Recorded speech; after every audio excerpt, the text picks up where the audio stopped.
Shalom dan selamat pagi. Jumpa kembali dengan saya. Mari kita bersama merenungkan firman sebelum kita melakukan aktivitas kehidupan hari ini. Namun sebelumnya mari kita berdoa. Ya Bapa di surga, kami datang kepadamu dengan kerendahan hati.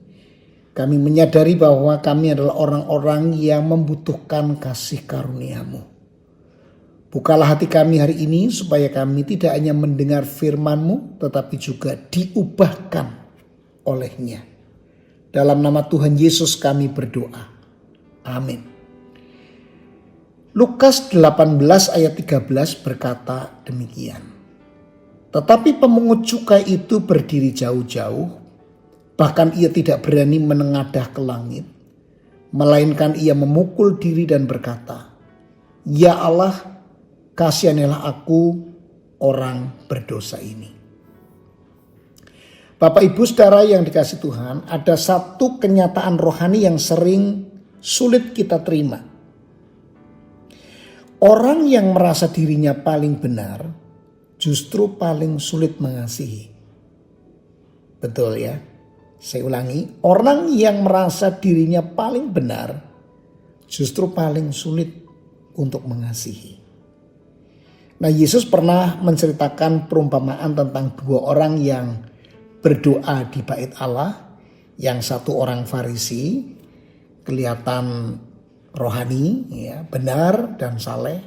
Yang satu lagi pemungut cukai yang dianggap berdosa dan hina.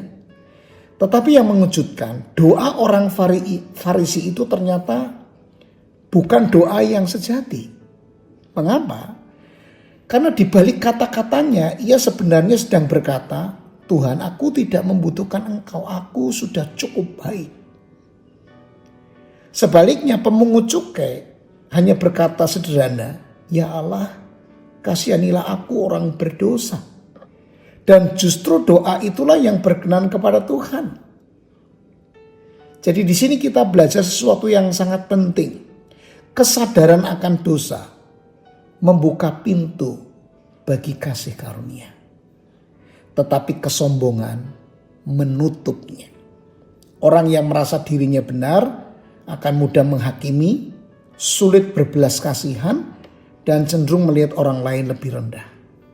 Sebaliknya, orang yang sadar bahwa dirinya telah diampuni akan lebih mudah mengasihi. Kita melihat hal ini dalam kehidupan Daud. Ketika Daud berdosa dengan menghitung bangsa Israel, ia tidak menyalahkan orang lain. Ia berkata, "Akulah yang berdosa."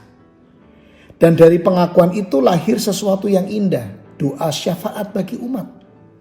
Daud tidak lagi berfokus pada dirinya tetapi memohonkan belas kasihan Tuhan bagi orang lain. Jadi inilah pola yang sama yang dapat terjadi di dalam kehidupan kita. Kesombongan membuat kita menghakimi, tetapi kasih karunia membuat kita mengasihi. Semakin kita sadar bahwa kita ini diselamatkan oleh anugerah, bukan karena kebaikan kita, semakin lembut hati kita terhadap orang lain. Dan puncaknya kita melihat ini di dalam Yesus Kristus. Dia tidak berdosa, dia tidak perlu diampuni, tetapi justru dia yang penuh belas kasihan kepada orang berdosa. Bahkan ia rela mati untuk mereka. Artinya kasih karunia yang kita terima tidak berhenti pada kita, tetapi mengalir melalui kita. Bapak Ibu Saudara, mungkin hari ini tanpa sadar kita sedang seperti orang Farisi. Merasa lebih benar, lebih rohani, lebih layak. Firman Tuhan mengingatkan, kembali kepada hati yang rendah. Akui kebutuhan kita akan kasih karunia Tuhan. Setiap hari kita butuh kasih karunia-Nya. Karena dari situlah akan lahir hati yang mengasihi.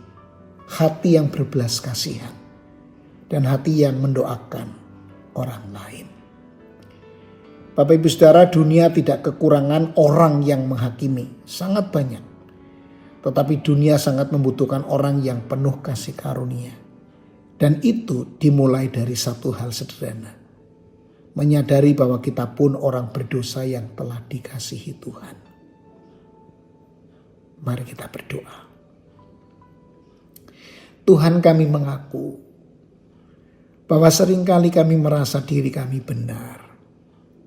Kami mudah menghakimi tetapi sulit mengasihi. Ampuni kami ya Tuhan. Bawalah kami kembali kepada kerendahan hati yang Kau mau kami miliki. Supaya kami sadar betapa kami membutuhkan kasih karunia-Mu setiap hari. Lembutkan hati kami agar kami tidak hanya menerima kasih-Mu, tetapi juga menyalurkannya kepada orang lain. Pakailah hidup kami menjadi alat kasih karunia-Mu bagi dunia di sekitar kami. Di dalam nama Tuhan Yesus kami berdoa. Amin. Selamat beraktivitas, Tuhan Yesus memberkati kita.